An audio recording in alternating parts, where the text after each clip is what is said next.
Hey friends, tonight we're reading The Monkey's Paw by W. Jacobs, and also maybe Fosse and I'm in a Box. Everyone references this short story. Everyone, everywhere at some point. I mean, I reference it in just casual conversation like, that's a real monkey's paw kind of wish. So, this is where that saying came from. The Monkey's Paw by W. Jacobs. Be careful what you wish for. You may receive it. Anonymous. Part 1. Without, the night was cold and wet, but in the small parlor of Laburnum Villa, the blinds were drawn and the fire burned brightly. Father and son were at chess. The former, who possessed ideas about the game involving radical chances, putting his king into such sharp and unnecessary perils that it even provoked comment from the white-haired old lady knitting placidly by the fire. "Hark at the wind," said Mr. White, who, having seen a fatal mistake after it was too late, was amiably desirous of preventing his son from seeing it. "I'm listening," said the latter, grimly surveying the board as he stretched out his hand. "Check." "I should hardly think that he's come tonight," said his father, with his hand poised over the board. "Mate," replied the son. "That's the worst of living so far out," bawled Mr. White with sudden and unlooked-for violence. "Of all the beastly, slushy, out-of-the-way places to live in, this is the worst. Paths a bog and the roads a torrent. I don't know what people are thinking about. I suppose because only 2 houses in the road are let, they think it doesn't matter." "Never mind, dear," said his wife soothingly. "Perhaps you'll win the next one." Mr. White looked up sharply, just in time to intercept a knowing glance between mother and son. The words died away on his lips, and he hid a guilty grin in his thin gray beard. "There he is," said Herbert White, as the gate banged to loudly and heavy footsteps coming toward the door. The old man rose with hospitable haste, and opening the door was heard condoling with the new arrival.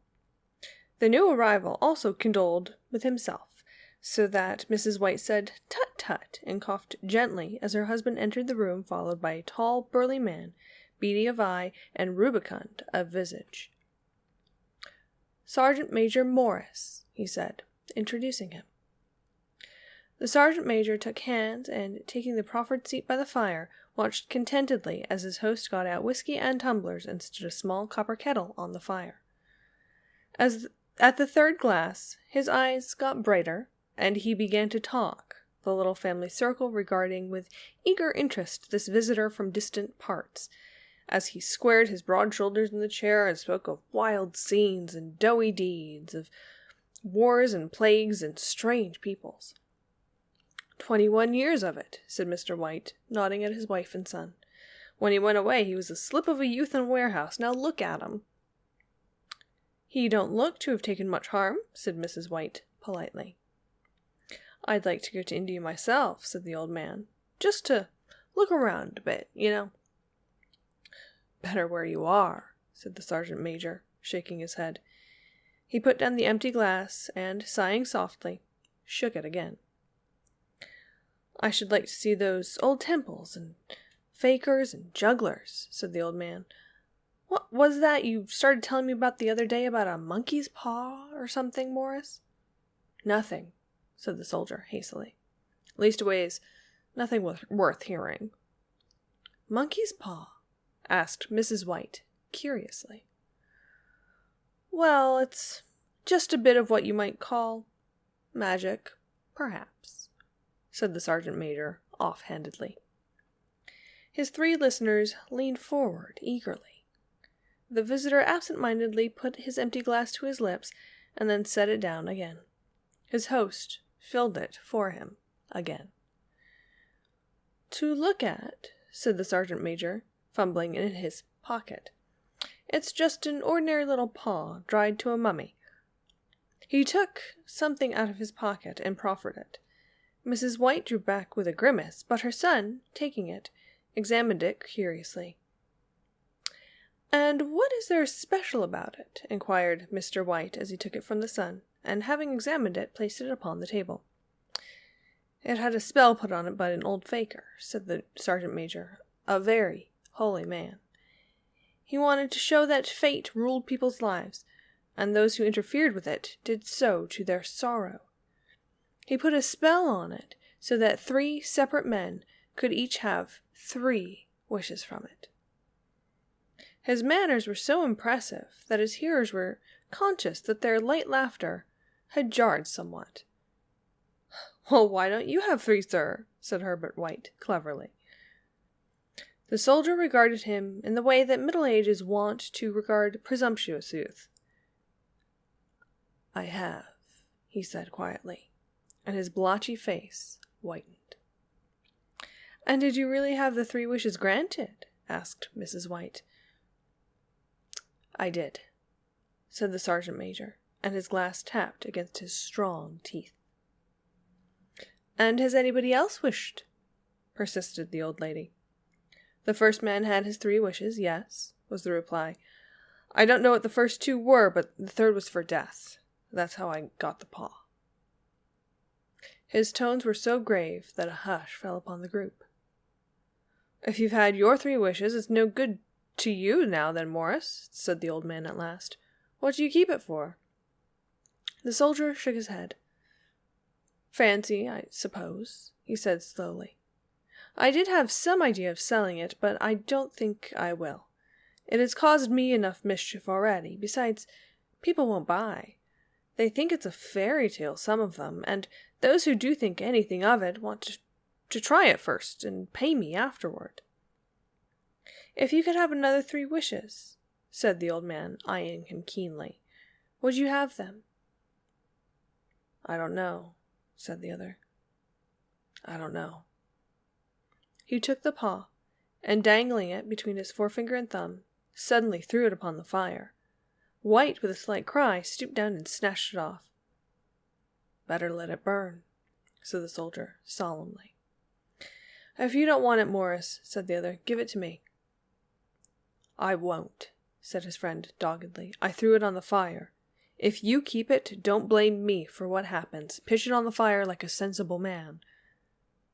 The other shook his head and examined his possession closely. "How do you do it?" he inquired. "Hold it up in your right hand and wish aloud," said the sergeant major. "But I warn you of the consequences." "Sounds like the Arabian Nights," said Mrs. White, as she rose and began to set the supper. "Don't you think you might wish for 4 pairs of hands for me?"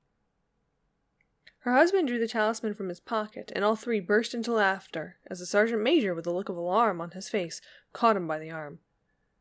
"If you must wish," he said gruffly, "wish for something sensible." Mr. White dropped it back in his pocket, and, placing the chairs, motioned his friend to the table.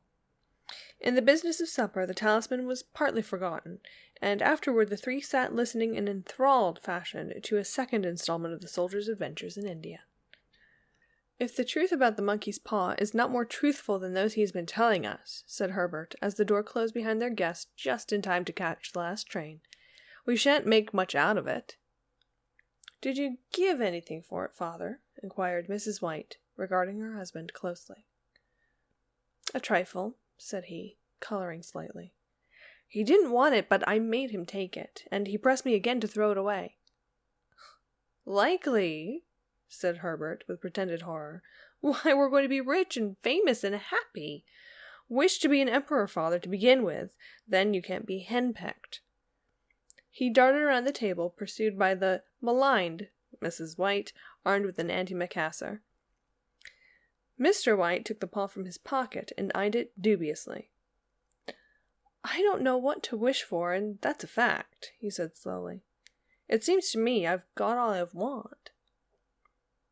"If you only cleaned the house, you'd be quite happy, wouldn't you?" said Herbert, with his hand on his shoulder. "Well, wish for £200 then. That'll just do it." His father, smiling shamefacedly at his own credulity, held up the talisman, as his son, with a solemn face, somewhat marred by a wink at his mother, sat down and struck a few impressive chords.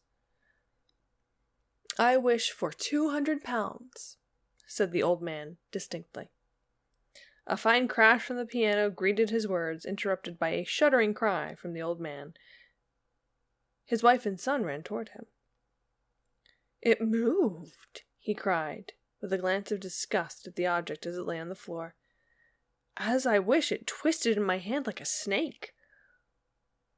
"Well, I don't see the money," said the son, as he picked it up and placed it on the table. "And I bet I never shall."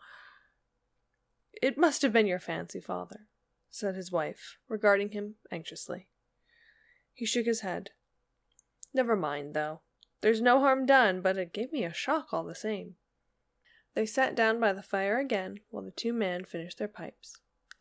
Outside the wind was higher than ever, and the old man started nervously at the sound of a door banging upstairs. A silence unusual and depressing settled on all three, which lasted until the old couple rose to retire for the rest of the night. "I expect you'll find the cash tied up in a big bag in the middle of your bed," said Herbert, as he bade them good night, "and something horrible squatting on top of your wardrobe watching you as you pocket your ill-gotten gains." He sat alone in the darkness, gazing at the dying fire, and seeing faces in it. The last was so horrible and so simian that he gazed at it in amazement. It got so vivid that, with a little uneasy laugh, he felt on the table for a glass containing a little water to throw over it. His hand grasped the monkey's paw, and with a little shiver he wiped his hand on his coat and went up to bed. Part 2. In the brightness of the wintry sun the next morning as it streamed over the breakfast table, he laughed at his fears. There was an air of prosaic wholesomeness about the room which it lacked on the previous night, and the dirty, shriveled little paw was pitched on the sideboard with a carelessness which betokened no great belief in its virtues. "I suppose all old soldiers are the same," said Mrs. White. "The idea of our listening to such nonsense! How could wishes be granted in these days? And if they could, how could 200 pounds hurt you, father?" "Might drop him on his head from the sky," said the frivolous Herbert. "Morris said the things happened so naturally," said his father, "that you might, if you so wished, attribute it to coincidence."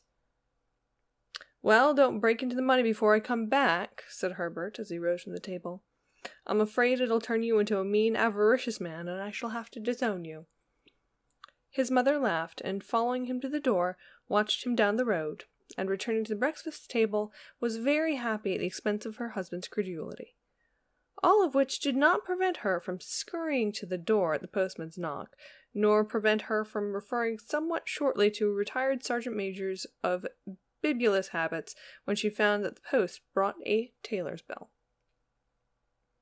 "Herbert will have some more of his funny remarks, I expect, when he comes home," she said, as they sat down at dinner. "I dare say," said Mr. White, pouring himself out some beer. "But for all that, the thing moved in my hand, that I'll swear to." "You thought it did," said the old lady, soothingly. "I say it did," replied the other. "There was no thought about it. I had just...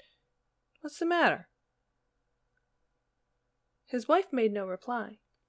She was watching the mysterious movements of a man outside, who, peering in a undecided fashion at the house, appeared to be trying to make up his mind to enter.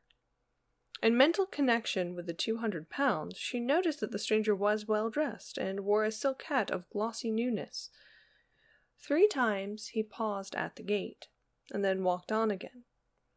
The 4th time he stood with his hand upon it, and then with sudden resolution flung it open and walked up the path. Mrs. White at the same moment placed her hands behind her and, hurriedly unfastening the strings of her apron, put that useful article of apparel behind the cushion of her chair. She brought the stranger, who seemed ill at ease, into the room. He gazed at her furtively, and listened in a preoccupied fashion as the old lady apologized for the appearance of the room and her husband's coat, a garment which he usually reserved for the garden. She then waited as patiently as her sex would permit her to broach his busyness, but he was, at first, strangely silent. "I was asked to call," he said at last, and stooped and picked a piece of cotton from his trousers. "I come from Ma and Megan's." The old lady stared. "Is anything the matter?" she asked breathlessly. "Has anything happened to Herbert? What is it? What is it?" Her husband interposed. There, mother," he said hastily. "Sit down and don't jump to conclusions. You've not brought bad news, I'm sure, sir," and eyed the other wistfully. "I'm sorry," began the visitor. "Is he hurt?" demanded the mother wildly. The visitor bowed in assent. "Badly hurt," he said quietly, "but he is not in any pain." "Oh, thank God," said the woman, clasping her hands. "Thank God for that. She broke off as the sinister meaning of the assurance dawned on her, and she saw the awful confirmation of her fears in the other's averted face. She caught her breath, and turning to her slower-witted husband, laid her trembling hand on his. There was a long silence. "He was caught in the machinery," said the visitor at length in a low voice. "Caught in the machinery," repeated Mr. White in a dazed fashion. "Yes." He sat staring out the window, and taking his wife's hand between his own, pressed it as he had been wont to do in their old courting days nearly 40 years before. "He was the only one left to us," he said, turning gently to the visitor. "It is hard." The other coughed, and, rising, walked slowly to the window. "The firm wishes me to convey their sincere sympathy with you in your great loss," he said, without looking around. "I beg that you will understand I am only their servant and merely obeying orders." There was no reply. The old woman's face was white, her eyes staring, and her breath inaudible. On the husband's face was a look such as his friend the sergeant might have carried into his first action. "I was to say that Ma and Megan's disclaim all responsibility," continued the other. "They admit no liability at all, but in consideration of your son's services, they wish to present you with a certain sum as compensation." Mr. White dropped his wife's hand, and, rising to his feet, gazed with a look of horror at his visitor. His dry lips shaped the words, "How much?" £200, was the answer. Unconscious of his wife's shriek, the old man smiled faintly, put out his hands like a sightless man, and dropped, a senseless heap, to the floor. Part 3. In the huge new cemetery, some 2 miles distant, the old people buried their dead, and came back to the house steeped in shadows and silence. It was all over so quickly that at first they could hardly realize it, and remained in a state of expectation as though of something else to happen, something else which was to lighten this load, too heavy for old hearts to bear. But the days passed, and expectations gave way to resignation, the hopeless resignation of the old, sometimes miscalled apathy. Sometimes they hardly exchanged a word, for now they had nothing to talk about, and their days were long to weariness. It was about a week after that the old man, waking suddenly in the night, stretched out his hand and found himself alone. The room was in darkness, and the sound of subdued weeping came from the window. He raised himself in bed and listened. "Come back," he said tenderly. "You will be cold." "It is colder for my son," said the old woman, and wept afresh. The sounds of her sobs died away on his ears. The bed was warm, and his eyes heavy with sleep. He dozed fitfully, and then slept until a sudden wild cry from his wife awoke him with a start. "The paw!" she cried wildly. "The monkey's paw!" He started up in alarm. Where is it? What's the matter?" She came stumbling across the room toward him. "I want it," she said quietly. "You've not destroyed it." "It's in the parlor on the bracket," he replied, marveling. "Why?" She cried and laughed together, and bending over, kissed his cheek. "I only just thought of it," she said hysterically. "Why didn't I think of it before? Why didn't you think of it?" "Think of what?" he questioned. "The other 2 wishes," she replied rapidly. "We've only had one." "Was that not enough?" he demanded fiercely. "No," she cried triumphantly. "We will have one more. Go down and get it quickly, and wish our boy alive again." The man sat in bed and flung the bedclothes from his quaking limbs. "Good God, you are mad!" he cried aghast. "Get it," she panted. "Get it quickly and wish. Oh, my boy, my boy!" Her husband struck a match and lit the candle. "Get back to bed," he said unsteadily. "You don't know what you're saying." "We had the first wish granted," said the old woman feverishly. "Why not the second?" "A coincidence," stammered the old man. "Go get it and wish," said his wife, quivering with excitement. The old man turned and regarded her, and his voice shook.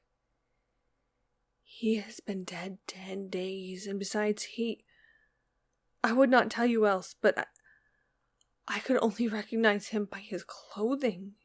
If he was too terrible for you to see then, how now?" "Bring him back," cried the old woman, and dragged him toward the door. "Do you think I fear the child I have nursed?" He went down in the darkness and felt his way to the parlor, and then to the mantelpiece. The talisman was in its place, and a horrible fear that the unspoken wish might bring his mutilated son before him ere he could escape from the room seized up on him, and he caught his breath as he found that he had lost the direction of the door. His brow cold with sweat, he felt his way around the table and groped along the wall until he found himself in the small passage with the unwholesome thing in his hand.